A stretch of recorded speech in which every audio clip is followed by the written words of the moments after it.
Wait! Hi. You don't look familiar. I'm gonna go ahead and say you're new here. I'm Roy. I'm one of the gatekeepers. Gates like this one. Before you can enter, I have to see if you're fit to join us. Not that we wouldn't accept you. We would.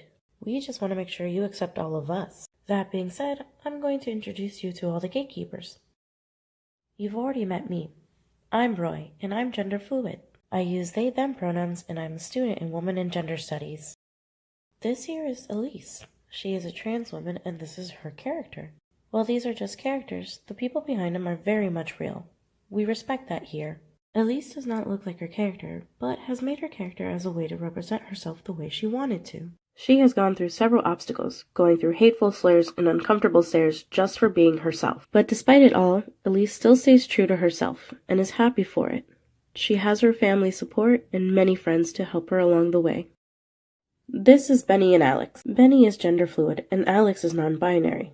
It is important to note that these identities are not the same. Here's how we found it easiest to explain. Let's start with a spectrum. On one side we have female. On the other we have male. These are the gender binaries. Gender fluid means Benny identifies anywhere within the spectrum.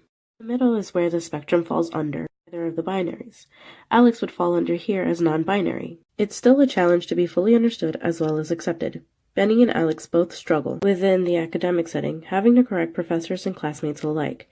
They constantly had to explain themselves, and even then they weren't always taken seriously.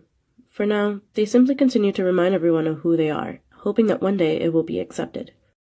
Lastly, I introduce Casey. Casey is a trans man, Latino, and has kept it hidden. This is due to his family's culture and the fear that his family would either not understand or would not accept him. This city is an escape for him, a second home.